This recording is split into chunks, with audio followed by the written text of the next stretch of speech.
Welcome, Pewter Report readers, viewers, and listeners to a brand new edition of the Pewter Report podcast, energized by Celsius, the official energy drink of pewterreport.com.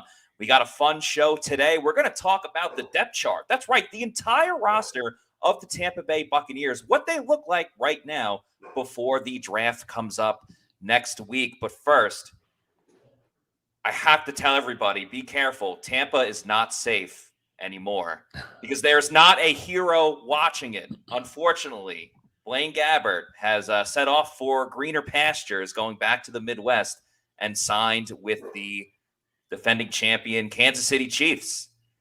So I'm your host, Matt Matera, but my concern right now is with our guy, the face that runs the place at Pewter Report, Scott Reynolds.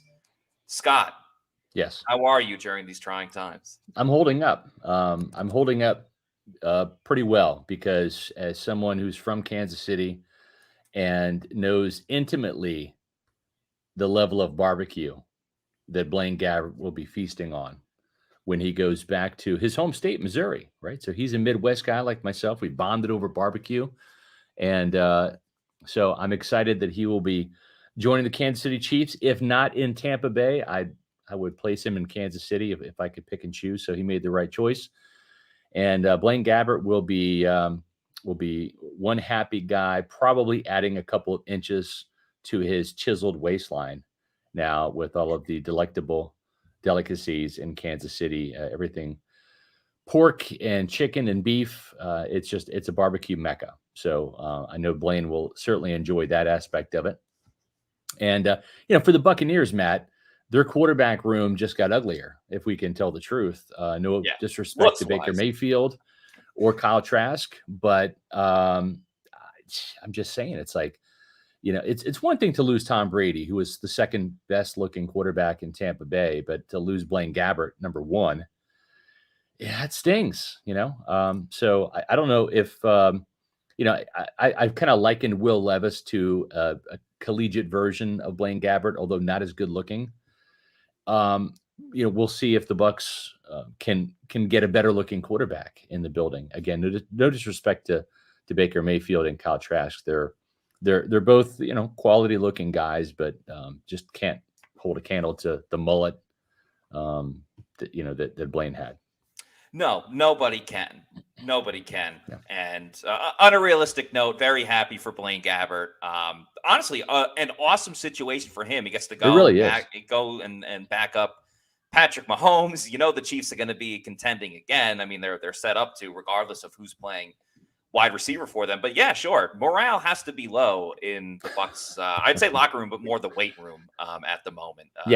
Just when you lose a face like that. But again, Blaine wasn't expected to be back, so happy that he's going somewhere else. But Scott, it's very weird. I don't know what went into the heads of the Chiefs after the Bucs beat them in the Super Bowl, but they love taking all Bucs players, whether it was Justin Watson, now Blaine, Mike Edwards this offseason as well. There's another Ronald Jones. They like taking Bucs players. I mean, Andy Reid must have a thing for the Bucs scouting department because they go from TB to KC like really quickly. Yeah. Oh, here's a couple good ones right here. KC Joe's, no doubt. That's my favorite.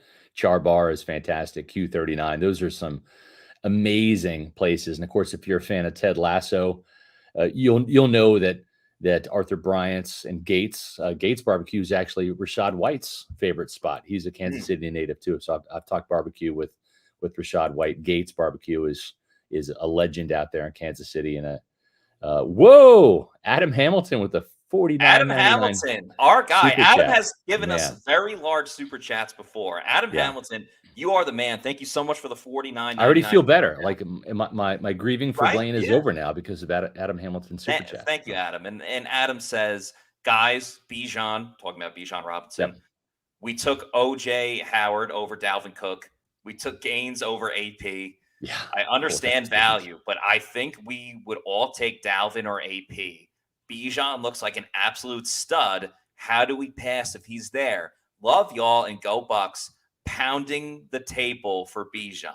LOL. Yeah. Strong statement by Adam Hamilton. Yeah. I'll just say this. Here's a little inside, poker from what I know. with the Buccaneers. The Buccaneers were very, very high on Saquon Barkley when he came out. Obviously, they weren't in position to take him, but Saquon Barkley's a guy they really liked. Jonathan Taylor out of Wisconsin, who went to the Colts. They were very high. Matt, you were in that conversation. We're not going to say with who, but pretty high. You were in that conversation and saw the amount of affection they had for Jonathan Taylor. I'm just not sure that this team can spend a first-round draft pick right now when they have more pressing needs on the offensive line, on defense, et cetera. They got to be able to get to the quarterback with an outside linebacker. I know they have fingers crossed for Shaq Barrett, but man, 30 years old to be 31 in November, coming off a torn Achilles tendon. You've got Tryon-Shoyinka, former first-round pick, who stalled out at 4 sacks. You re-sign Anthony Nelson, Matt, but I mean, he'll give you 5.5 sacks. That's about it. So I understand this situation. I love Bijan Robinson. I'm glad he's out of the Big 12. I saw what he did. I mean, you talk about a guy who just destroyed a very good Kansas State defense, not once, but twice. This is the guy, and he's a hell of a player. He's a generational type back. I'm telling you right now, I don't think he's going to be there at 19. I think he goes higher than that. And I wouldn't be surprised if the Atlanta Falcons take him, to be perfectly frank with you. Of course, if he doesn't go to the Bucs, he would go to the NFC South. That's just. Well, I'm just saying, like, there's nobody that loves to run the ball more than Arthur Smith and maybe Jim Harbaugh, or I should say John Harbaugh, not Jim. Yeah. John Harbaugh. Although Jim likes to run it. Jim does like to run it too. He does like to run it at the collegiate level. The Eagles like to run the ball too, but I wouldn't be surprised if he goes higher. And I wouldn't even rule out the Cowboys trying to trade up to get Bijan Robinson. I think that Jerry Jones has a thing for him, and I wouldn't be surprised if Tampa Bay is that team to trade back a little bit and corral some extra draft picks. So this is actually the perfect podcast to kind of explain why, really exciting Bijan Robinson is, why the Bucs can't really go after him. And I'm in full agreement, Adam. Like, he's such an exciting, electric running back where you go, I want him so badly. But, it's kind of like when you're eating food, if you're having dinner, like, yes, you can have steak and burritos at times. Yeah. But you also got to mix in a salad, and you have to eat your vegetables, or else, you're obviously bad things will happen. As much as the Bucs want Bijan Robinson, you have to address nickel corner and edge rusher and offensive tackle. And so if it was another season, if it was like 2 seasons ago after they won the Super Bowl, they could have absolutely done it after they re-signed everybody. It's just for sure it's not the right time, but he is a very exciting player. Yeah. He is. I think the Buccaneers also like another Texas running back too, Rashawn Johnson. They had him in for a top 30 visit. And Matt, this is a good segue. We're going to get to our show topic here in a bit, but boy, we had a flurry after not announcing a single damn new top 30 visit. We've had a flurry of top 30 visits get reported on in the last 24 hours since we did the show. So let's get right to it. Let's talk about some of these. This is the updated list right here. And so the Buccaneers, I think, are up to 18, if my math is correct. There's been so many over the last 24 hours. I added them all, but I haven't counted them up. I think it's 18 now. So the new names are last night, Darnell Washington, the Georgia tight end, was reported that he has visited the Bucs or will visit the Bucs. And then another big name we've kind of been waiting on because we talked about Darnell Wright from Tennessee. And gosh, Matt, I'm just not sure if he's going to be there. I don't know that Darnell Wright makes it to number 19. The guy's stock is rising. But one player that could be there is a player that just visited the Buccaneers, Anton Harrison, yesterday, the Oklahoma left tackle. And for all you folks out there that are so concerned about Tristan Wirfs making the move from right tackle to left tackle, well, they draft Anton Harrison, the left tackle from Oklahoma. Then Wirfs stays on the right side and all is right with the world. It would be very funny after all of this. Will he, won't he? Will he, won't he? Yes, I'm training on both sides. Nope, he's just going to stay at right tackle, and they go with Anton Harrison. And then the Buccaneers, we talk a lot about how they're in love with, Auburn players, Washington players, Central Michigan as well. They got a thing in this year's draft for Illinois. They had 3 players from the University of Illinois come in and visit on a top 30 visit for the Buccaneers. 2 were twins. That's right. Sydney and Chase Brown, that is safety Sydney Brown, and running back Chase Brown.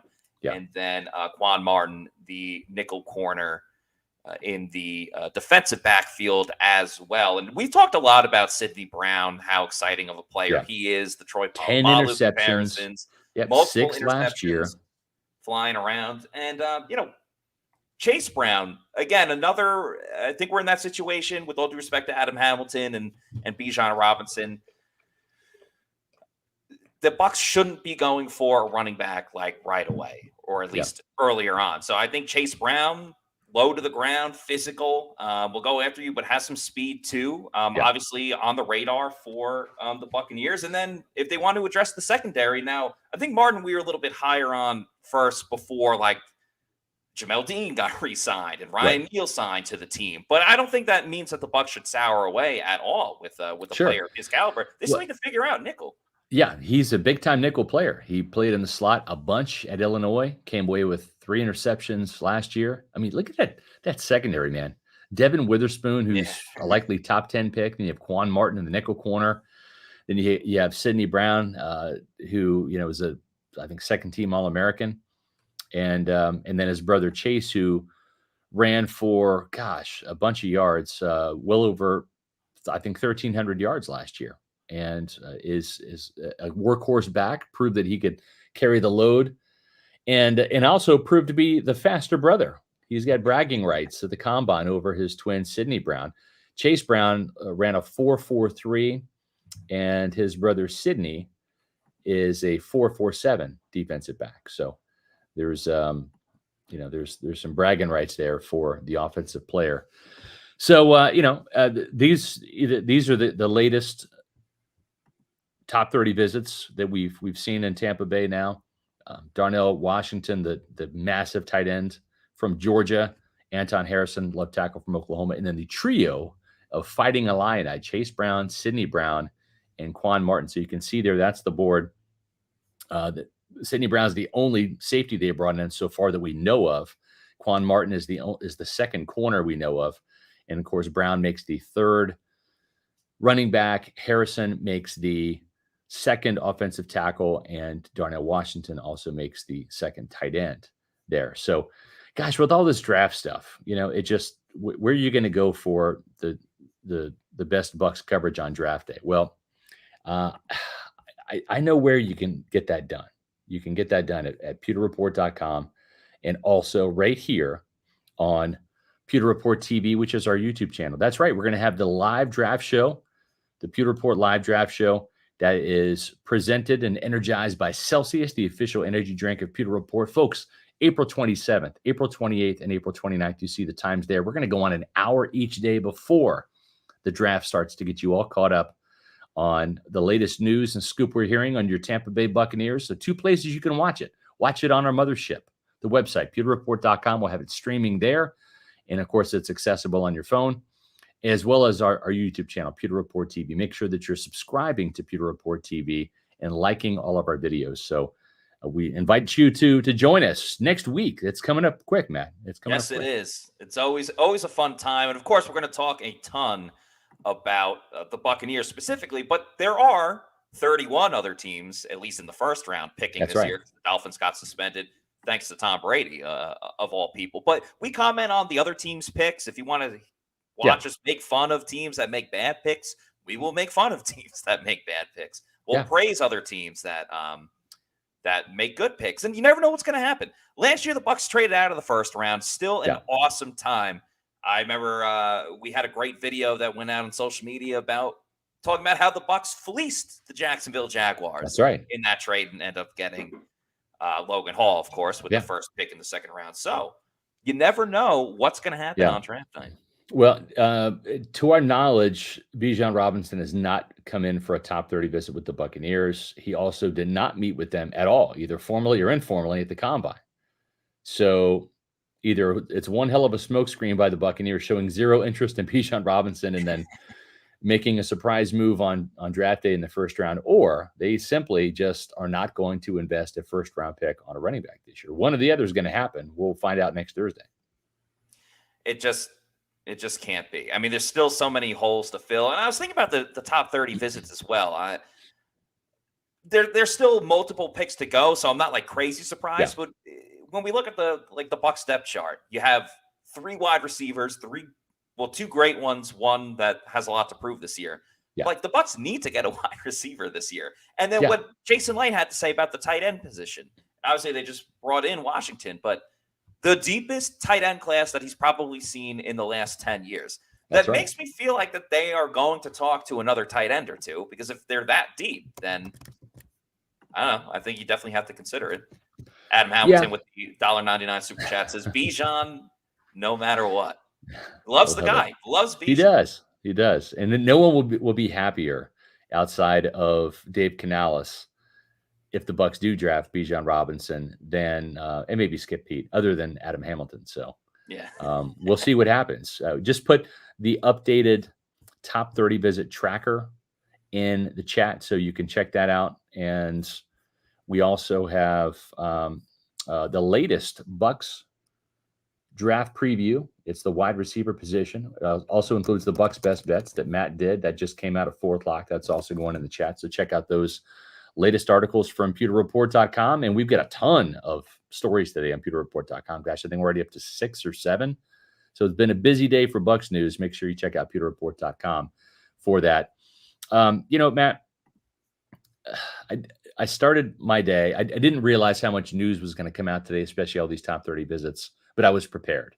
I was prepared because the first thing I did when I got up this morning, outside of taking my dog, Moose, for a walk, because he barks. Like, I have to do that first. But okay, the second thing I did was I grabbed a can of Celsius. Why? Because it's the official energy drink at pewterreport.com. And I'm not stupid. When I want functional, essential energy, I'm going to go to the official energy drink at Pewter Report. I didn't grab the Fantasy Vibe, although I do have a can of that. That's for tomorrow. I went right for the orange today. It's my number one favorite. It's going to always stay in the pole position. But there are so many great flavors. When I'm looking for one that's maybe a little bit less sweet in the afternoon, I'm going right for that lemon lime sparkling. Or I might go for the cola. That's right, the cola flavored. I don't have a picture of that, but man, if you're a cola drinker, why not get the cola flavored Celsius? Because it has no sugar. That means no sugar crash later on. You get all the energy. It's the healthiest energy drink we feel on the market today. And where can you get it? Well, it's real simple. All you have to do is go to Celsius.com, click on the store locator, and find out where you can get it at your local health and fitness store, your grocery store, your convenience stores, or your, what's that word I'm thinking of, Matt? It's a bodega. Bodega. And when you want to buy them in bulk and get them shipped right to your door because you want to go out and look for them and do the scavenger hunt thing, well, you go to Amazon.com and just buy them in bulk. Use the subscribe and save option and save some money and get Celsius shipped right to your door. You can't beat that, folks. Celsius, the official energy drink of Pewter Report. I have to give a hockey assist. Shout out to the Lightning. Go Bolts. Let them beat the Leafs. Got to give a hockey assist to the sparkling strawberry lemonade. It's a strong flavor right there, Matera. Yeah, one of my favorite flavors. Got me through the wide receivers write-up and the 30 wide receivers that you can read about on pewterreport.com and Bucs Best Bets, of course. So shout out strawberry lemonade. Yeah, Fantasy Vibes getting a lot of love today. And Gary Buff says they got a 12-pack for $21 at Walmart. Yeah, Walmart is also a retailer that carries them. And the brand new flavor out, which I've yet to try, is the Sparkling Oasis Vibe. And that is a prickly pear and lime flavor. I'm dying to try it. So if you've tried it, let me know how you think about it, Pewter people. We're excited to try that flavor. And we're excited to talk about the Bucs depth chart, the current depth chart. That's right. We gave our guy Robert Hainsey some center love, right? Yeah. I mean, centers don't get the love. Ryan Jensen gets all the love. Line. Yeah. Well, it's critical too, right? Because that's a very important position. It's a position the Bucs could draft on the very first round, And let's get right to the depth chart here. So the names that you're going to see in black, those are the names that are pretty much in pen, if you will. The ones in pewter, well, consider those in pencil on the depth chart here. So the Bucs will have 3 quarterbacks this year. One of them might be on the practice squad, but as it stands right now, Baker Mayfield, Kyle Trask, are they going to draft a Will Levis or a Hendon Hooker or Clayton Tune on day 3? We'll see. But as it stands right now, the Bucs will have to add a quarterback, Matt, either in the draft or as an undrafted free agent or maybe bringing back Ryan Griffin. I wouldn't be opposed to that, just to have an old wily veteran on the staff. Why not? The longest tenured quarterback in Buccaneers history, Ryan Griffin. Yeah, I mean, why not? Everyone's learning the offense together, so might as well bring in a guy that can kind of help you, help tutor you along with it. I'd be fine with that. I'm fine with a late round quarterback in this year's draft, maybe going the veteran quarterback route, like a real veteran that's not going to threaten the job for Kyle Trask and Baker Mayfield. I think it's set up to be a two-man race unless, someone drops from the clouds and it's like, this guy has to come to the Bucs. Let it be Trask against Baker. But yes, you do have to get a third quarterback, because we saw what happened in the NFC Championship game when you don't have enough quarterbacks around. Things can go south very quickly. No doubt about it. When you look at the running back position, sometimes the Bucs have gotten away with 3. That's not going to be the case this year. Why? They're going to run the ball with new offensive coordinator Dave Canales. And if you notice, I said run 4 times because they're going to have 4 running backs. Some of those guys towards the back end of the depth chart are going to play special teams. We have Patrick Laird penciled in right now. I don't think he's going to end up being the 4th guy. I look for the Bucs to draft a running back. If it's going to be an early one, it might be Jamar Gibbs from Alabama, might be Rashawn Johnson from Texas. If it's later, it might be Chase Brown, who was just in the building with his brother, Sidney, the kid from Illinois. Or it could be a late guy, 6th, 7th round pick, maybe Mohamed Ibrahim. We know that Jason Light is starting to have a fondness now for Minnesota players, having drafted Antoine Winfield and O'Keefe recently. I look at this running back room with the understanding that another one's coming through the draft. And who knows, maybe whoever they decide to pick, and you just mentioned a couple of players, maybe one of them knocks you off your socks and they automatically become the, 2nd or 3rd string running back or whatever it may be, because obviously Rachaad White is going to be the guy. But just looking at these 3 and then Patrick Laird as well, but I imagine he'll just be another practice squad guy, special teams in case of emergency. Yep. I don't feel fantastic about this running back room. Well, I look at it 2 ways. One, like, I'm not in love with Keyshawn Vaughn. I understand that he's getting better and he's improving in certain areas. Chase Edmonds doesn't move the needle for me. But then I was thinking about it a little bit more, and we do say in general, running backs are a dime a dozen. You can find one anywhere. I thought furthermore about just the running backs in Seattle that Dave Canales was working with. And Thomas Rawls became an instant fantasy football free agent that you have to take a waiver on type of player.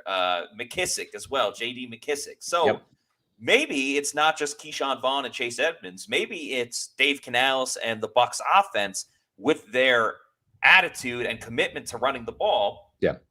Keyshawn Vaughn becomes your next Thomas Rawls that people don't draft in fantasy football, but then all of a sudden they're clamoring for him. Heaven forbid something happens to Rachaad White. But I don't know. The running backs had me in my feelings today, talking and thinking about the Bucs. Yeah, in the tight ends, everyone is so quick to write off the guys on the bottom of this depth chart here. You've got, let me take this banner up so you can see here. You got Cade Otton, he's a keeper. So is O'Keefe. David Wells is the other tight end that they've signed, and Dominique Daphne. Those are guys that are going to be fighting for probably the 3rd or 4th tight end spot. They'll keep 4 tight ends, and one of those guys might stick, but they're going to draft the tight end as well. So they're going to add to that room at least 1 player in the draft, and they'll probably go to camp with 6. So my guess is you'll see them draft the tight end somewhere in this draft. If you're thinking early, maybe it's Darnell Washington, maybe it is Sam Laporta from Iowa. If you're thinking later, maybe it's Josh Wiley or Payne Durham from Purdue. I'm a big fan of Tucker Kraft. I would love to see Tucker Kraft come to the Tampa Bay Buccaneers. South Dakota State. Hashtag my guy. Shout out Josh Capo. Had that story the other day. Tucker Kraft is my guy. I'm adding him to the list. Yeah, and so they're going to be adding 2 more tight ends to the mix there. So I could see them, coming away with at least 1 in the draft and then 1 as an undrafted free agent to fill out that roster. Now, wide receiver, we don't really talk about this. This is not a good year for wide receivers in terms of the draft.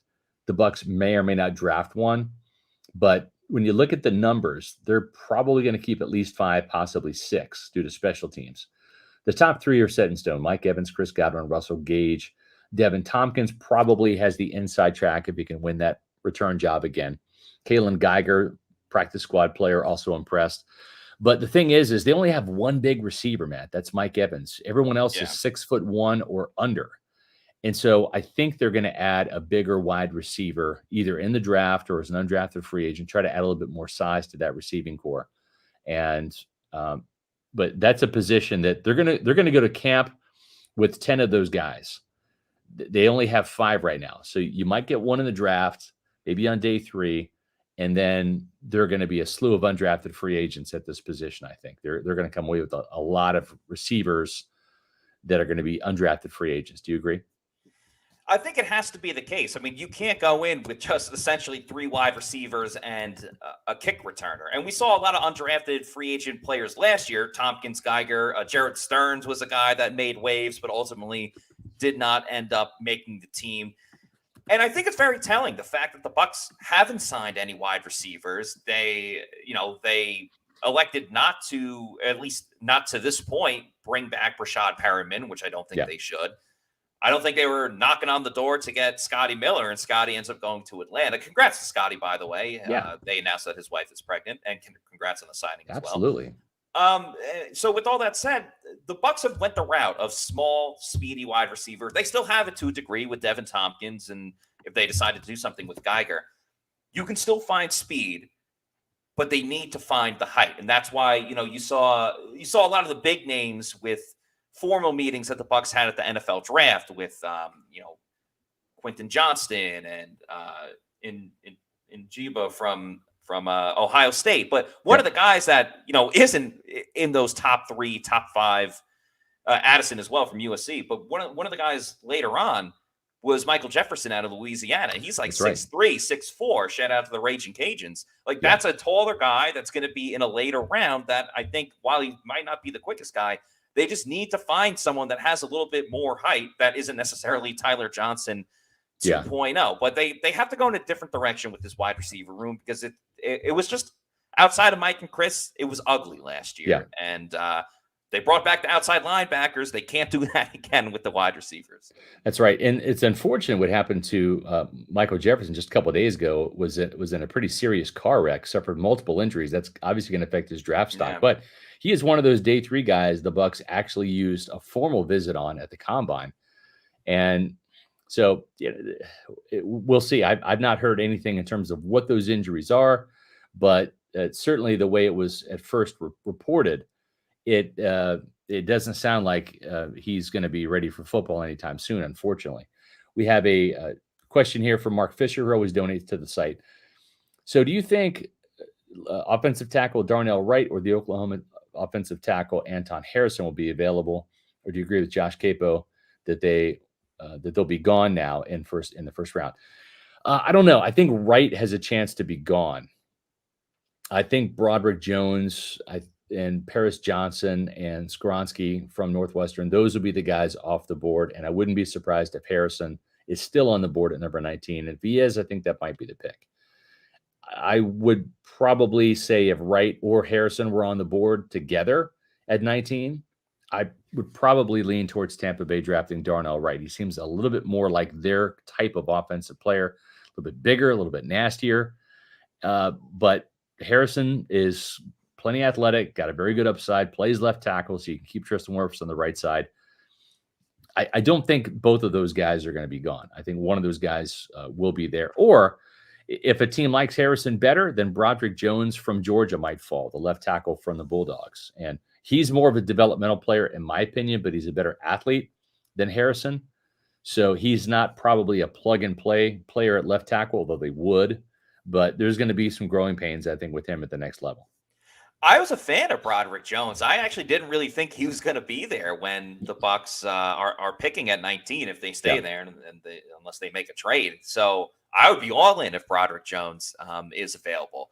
It worked with one athletic offensive tackle with Tristan Wirfs, and that zone blocking, get him out in space, get him against smaller defenders. I'd be in on that, but I agree with you that I don't think both will be gone by then, especially the rumors and the rumblings in this draft of, a quarterback might not be taken second. And then if those quarterbacks jump down, another team's going to jump on that. And that sometimes is how the board goes, where you might actually get one of those tackles. It's going to be a very unpredictable first round. Yes. It just is. Fun. It's we had Marcus Whitman on, a week or so ago, and he just said, like, all these mock drafts are all over the place, and it's going to be kind of madness in the first round. What's going to happen, because there's going to be a lot of players, some even second round picks on some people's mind or some people's board drafted in the first round, just because it's, beauty's in the eye of the beholder, and teams are going to pick who they want. There's not a lot of consensus on certain positions, on certain players in the first round, et cetera, this year. Even making my wide receiver list, I'm watching tape, but I'm also reading notes from, PFF and Dane Brugler, who does the Beast, and a couple other websites. And, outside of like the top three, really. Right. Everyone else, it was like you would have one guy at 7, but he'd be at 15 on another one. It was very interesting to see. It might be a thing with the receivers where you could have one taken in the first round, or you could have 3 taken, right? It just depends on what teams' needs are and who they like. So let's stick to the trenches now. Let's take a look at the Bucs trenches, the offense and defensive line. So offensive tackles, guards, and centers, they're going to have 10 on their active roster, on their 53-man. That's usually the number that they're going to end up with. So if you look at the guys in pen, in black ink, in this instance, Tristan Wirfs, Brandon Walton, the team is very high on him. At the very least, he's a swing tackle option. Luke Gedeke might be moving to right tackle, or he could stay at guard on that right side, at right guard. Nick Leverett and Matt Filer, the new player. Filer has experience at right tackle, but the Bucs are going to give him a shot at left guard first. Then you got, of course, Ryan Jensen, who returns at center, the Pro Bowler, and then Robert Hainsey, who played just about every snap at center last year for Jensen and played pretty well in his first season of action. So doing the math on that, that's 7. So there are going to be 3 other offensive linemen, including probably at least one from the draft, that will make up the 10 on this list. But you've got Grant Hermans, Michael Neese, Dylan Cook, who was in camp last year, Justin School, who has been on this roster for a while. Aaron Stinney was re-signed. He's not a lock to make the roster, but there's a chance. The only problem with Stinney is he's just a guard. He can't play center, can't play tackle. You look at a guy like Nick Leverett, he can play tackle on a pinch. He can play center. He's got greater position flexibility. Same with John Mulchin, who can also play center.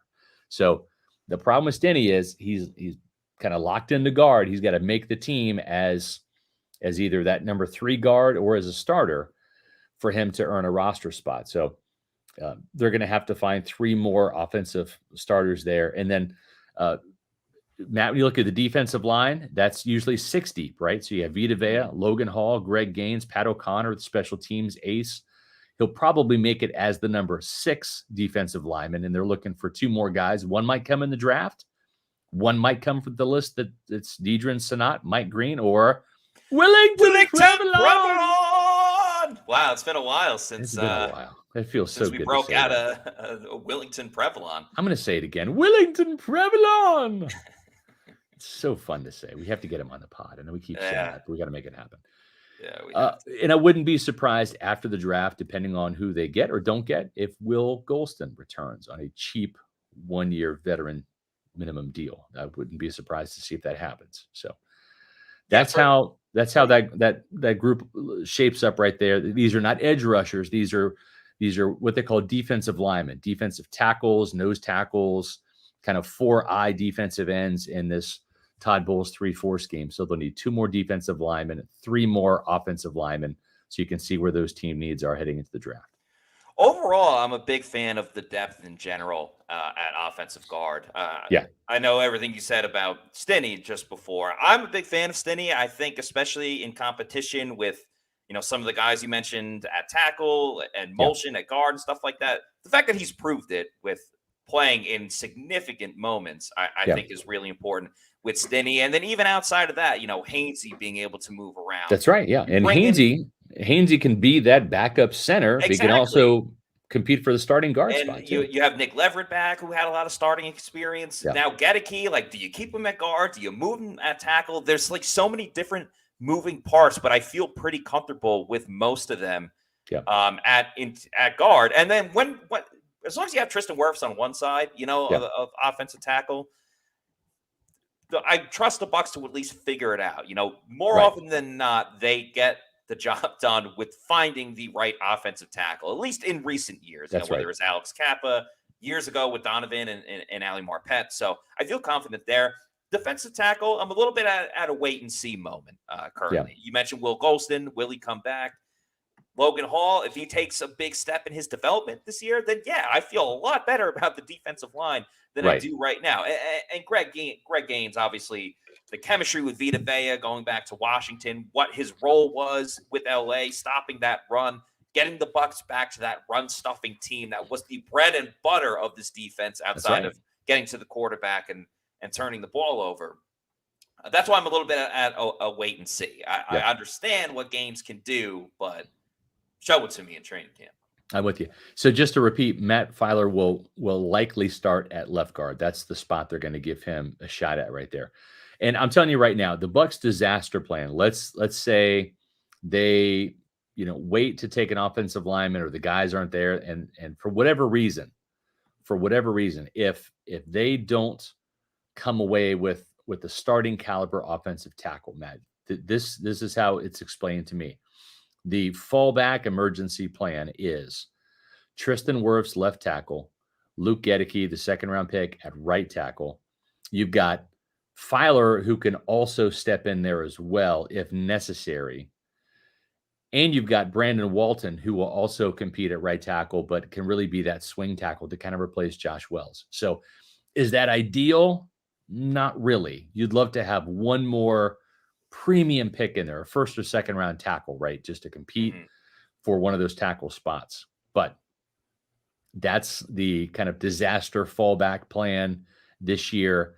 They feel like they have enough, Matt. Do they want more? Yes. Sure. Do they want more and better in terms of talent? Yes. But as it stands right now, they feel good about the players they have. Even if they didn't add another one, they feel pretty good, especially with the addition of Filer, about the team's talent and depth and competition at a lot of spots, especially with Hainsey getting to play center last year. If something happens to Jensen again, the versatility, absolutely. I believe Jason Light said at the NFL Combine something along the lines of, if I could draft 10 players in the trenches every year, I would. Yeah. So they're always looking to add more. Yeah. And you know what? I mean, his track record for drafting offensive linemen, okay? Now, forget the day three guys that he kind of experimented with earlier in his career. Those players, Kevin Pamples, the guys I'm talking about there, the Caleb Benenox, et cetera. Those were day three guys that, regardless of the position, day three guys have a very, very slim chance of making your roster. That's just a fact. But Matt, since he's been the general manager of the Buccaneers, all of his premium picks have wound up starting, right? I'm talking rounds 1, 2, and 3. You've got Donovan Smith, second rounder, Ali Marpet, second rounder in 2015. Then you got Alex Kappa, a guard, in 2018. You've got Tristan Wirfs, starting right tackle, in 2020. You back up a year, and you got Robert Hainsey, or actually Robert Hainsey was a third-round pick as well.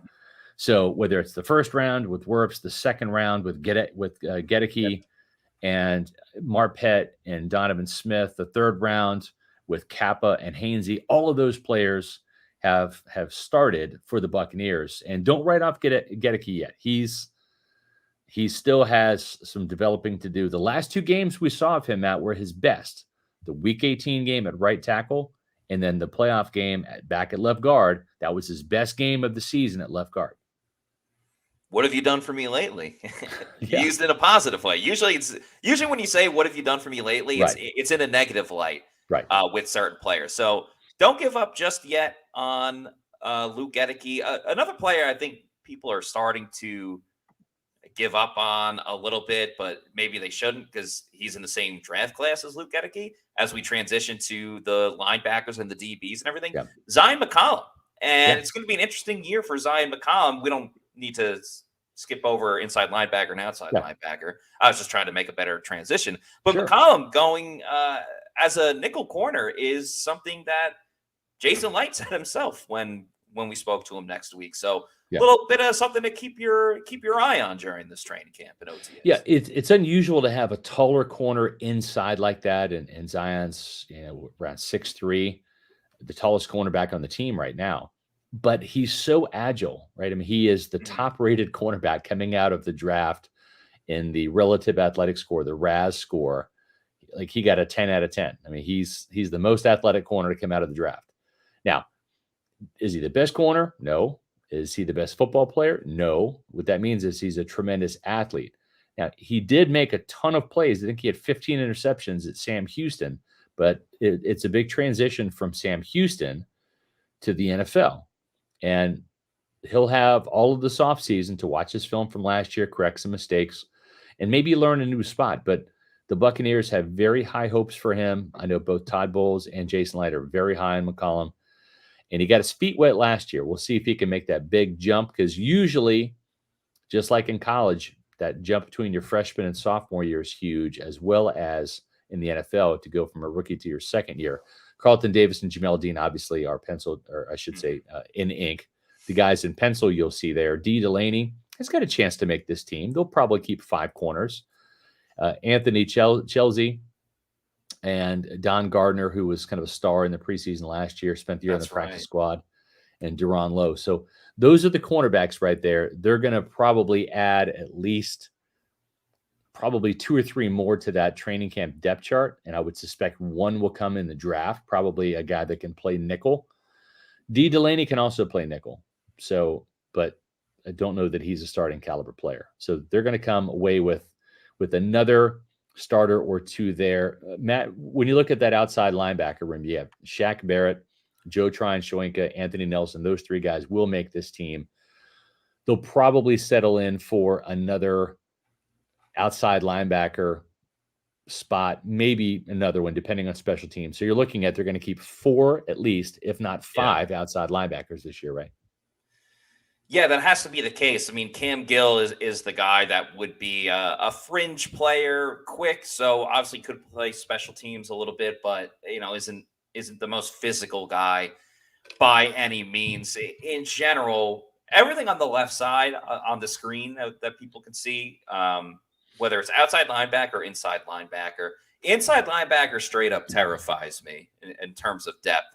Outside linebacker, not loving it as well for so many things that we've already talked about. So I don't really want to repeat myself too much, but the uncertainty of Shaq Barrett, the uncertainty of the development of Joe Tryon-Shoyinka, then who's going to be that 4th guy? It doesn't look like Carl Nassib is going to be back necessarily. We'll see what happens with the draft, because if they don't pick an outside linebacker early, that could still be on the table. But yeah, I think whoever else is going to be on this team is coming through the draft. I don't look at Rashad or Snowden as really much of a threat. And then the depth at inside linebacker, I mean, my goodness, KJ Britt, sure, you're solid at special teams, but I mean, JJ Russell didn't even beat out Olakunle Fadukasi last year for the inside linebacker battle, and Ulysses Gilbert got called up here and there from the practice squad, but I mean, woof, they need to find an inside linebacker where if something goes wrong with Devin, especially Devin, and Levante David, then you can trust this person to come in and play for the rest of the season. I just don't see that on the roster right now. Matt, you and I were talking about this the other day at the Advent Health Training Center over at One Buck Place before the press conferences yesterday. And we talked about how Kevin Minter back in 2020 was a really good, solid guy that stepped in for Devin White, played some football, and really kind of helped. Remember, he was a starter next to Levante David in that Washington playoff game. Yeah, that wild card game. The wild card game. And he, he was solid, not spectacular, but he was solid. And so to me, they need that type of player that they can get you through a couple games as a starter. And not just that, but you got to find somebody that can really maybe step up and play and be the eventual successor to Levante David. If Devin White plays bad football next year, and he will play for the Buccaneers. He's not going to be traded, and he's not going to hold out because it's not going to get him what he wants. He's going to have to play next year. The Bucs hold all the cards. But if he plays and doesn't play well, the Bucs could simply move on from him next year and get a third-round pick, probably, because someone's going to pay him. Mm-hmm. Maybe not what he wants, the $20 million, but he'll make a sizable chunk of change. But they'll get a compensatory draft pick the following year, probably in the third or fourth round. But then you lose a player, right? And Lavonte David is not going to play forever. He'll be 34 next January. So there is a scenario where the Buccaneers don't have Devin White and don't have Lavonte David after the season. And I know it's absolutely they got to get one this year to have one in the hopper to groom in this Todd Bowles defense. They have to, and you could always find an inside linebacker next year's free agency if Devin White ends up being the top linebacker in free agency. But yes, you have to have some type of homegrown talent, or not even homegrown, but because to go back to Kevin Minter, like just to have a reliable guy, and he fell off a little bit in 2021. Just someone you could trust and be like, all right, yeah, we can trust Kevin for 3 games, right, or 1 game when we need to win it all.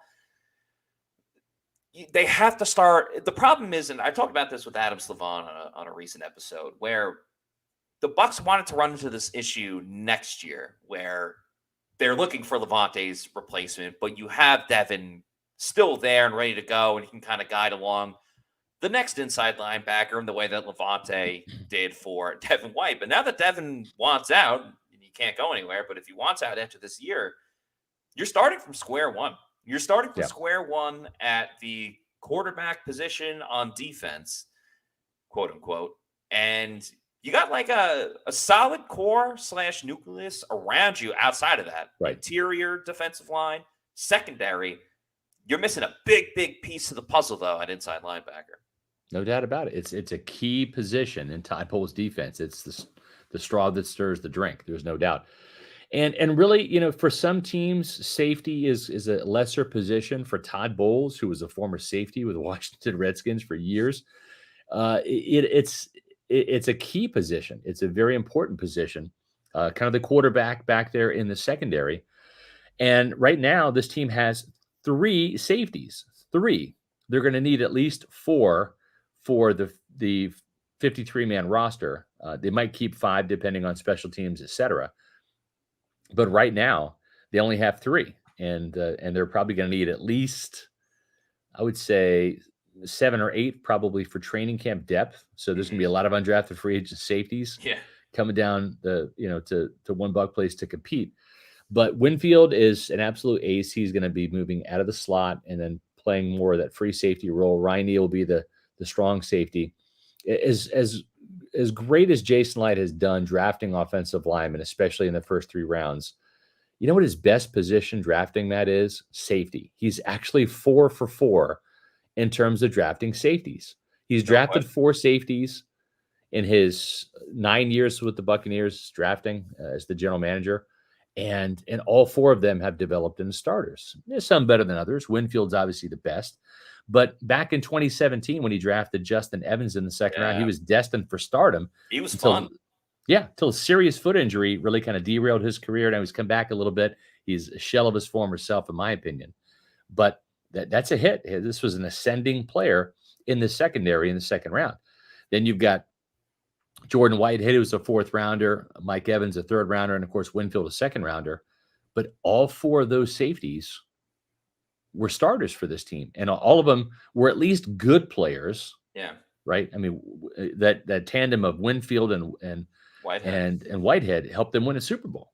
And Edwards, too. And Edwards. I mean, he was in that part as well. And that's why you saw Jordan Whitehead get that contract from the Jets. And Edwards, not as big of a contract as Whitehead, but Edwards going to the Kansas City Chiefs. Like, the Bucs wanted Jordan Whitehead back. It's just at that point, they couldn't bring back everyone, even if they wanted to. And Whitehead, unfortunately, was the odd man out. And it helps so much more when Todd Bowles is your head coach, and he absolutely loves the safety position. I look at it as Antoine Winfield Jr. and Ryan Neal.